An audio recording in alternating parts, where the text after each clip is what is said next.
Tranquilo. Bueno, felicitaciones, doctora Mariana.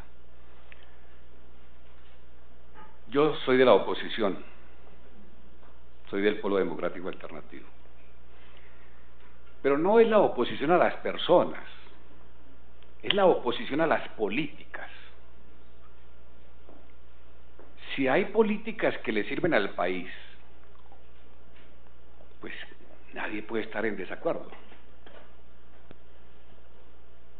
Escuchándola, me parecía que, hombre, qué importante que en el tema de la educación estuviese alguien que esté ligada a la cultura. Porque ya es costumbre que por el Ministerio de Educación pasan economistas, otro tipo de funcionarios que no están ligados a la cultura. Nosotros conocemos un poco de su praxis, de su experiencia en el tema cultural. Algún día le preguntaron a Gabriel García Márquez, ¿qué es la cultura? Y dijo todo lo que hace el hombre. Lo que hace el hombre para dignificar la vida. Claro, estaba Gabriel García Márquez señalando la complejidad de lo que es la cultura. Pero hay cosas que el hombre hace y que no deberían ser consideradas cultura. Como por ejemplo, la muerte, el asesinato, el crimen, el robo, la corrupción, el robo del erario público. Todas las políticas de volver los derechos humanos en mercancías y oportunidad de negocios, eso no debería ser cultura.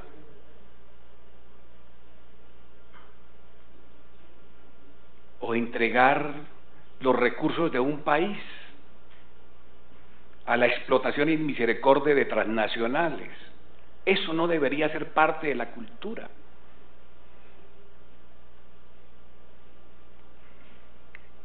Entonces uno dice, bueno, ¿cuál es el sitio donde puede desarrollarse con más fuerza la cultura? Claro, muy importante las iglesias, muy importante los museos, eso es absolutamente importantísimo.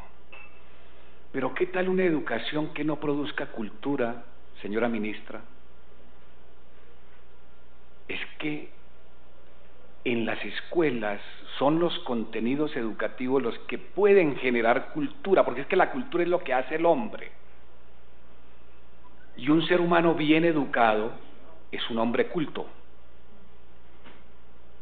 Y un hombre entonces culto puede generar una mejor convivencia con la naturaleza y con el prójimo.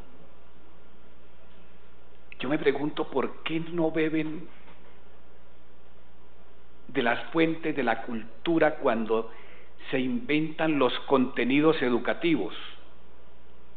¿Por qué tuvieron que llamar única y exclusivamente a los empresarios de Colombia para determinar lo que se llaman estándares y competencias, que son los contenidos educativos de nuestro país?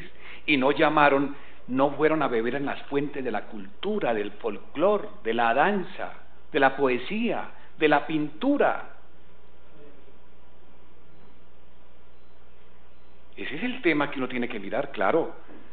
Yo digo, escuchar, esta es la segunda ocasión que me ocurre, cuando hay una ministra de la cultura que se empeña en la lectura, en la escritura, porque es que esa es la función principal y fundamental de la escuela, es aprender a leer números y aprender a leer letras.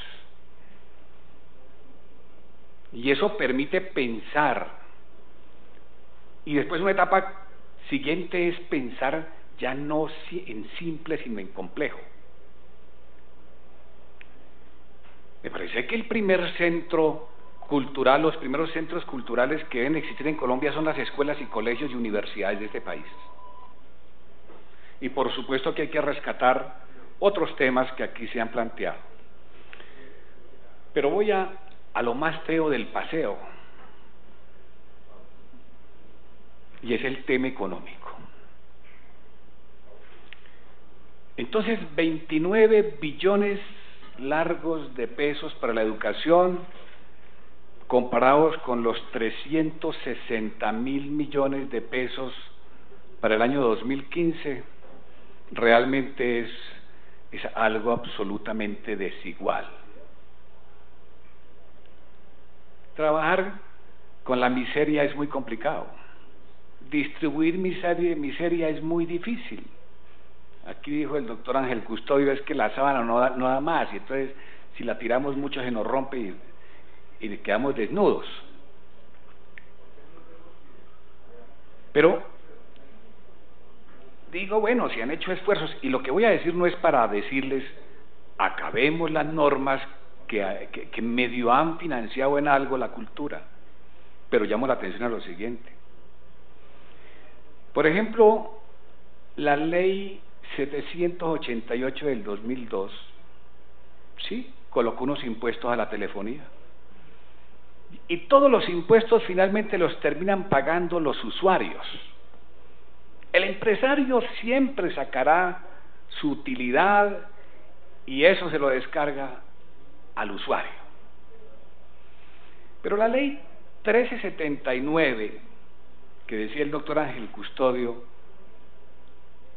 que habían llegado a concertación con los empresarios del espectáculo en Colombia, pero por supuesto porque esa ley les exoneró del 10% de pago y le trasladó el 10% al valor de las boletas, es decir, de los usuarios.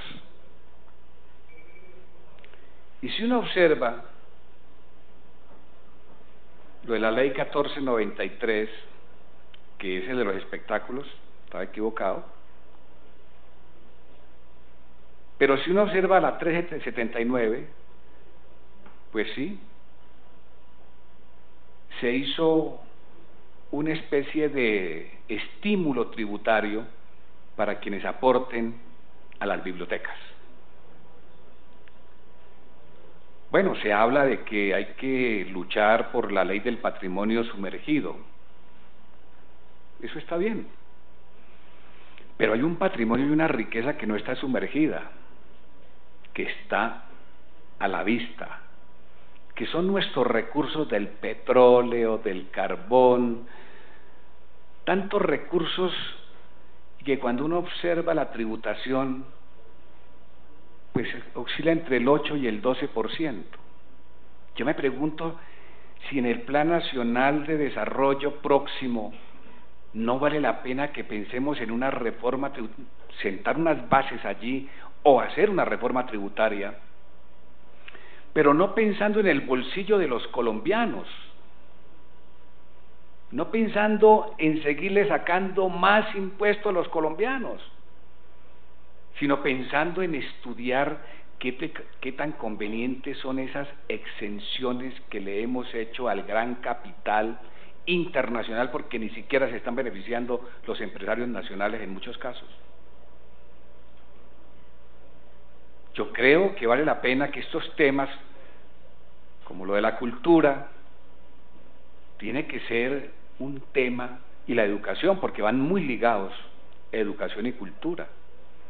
Tiene que existir, junto con el Ministerio de las TIC, una gran correlación, una gran articulación, cultura, educación, las TIC, para poder avanzar en este país.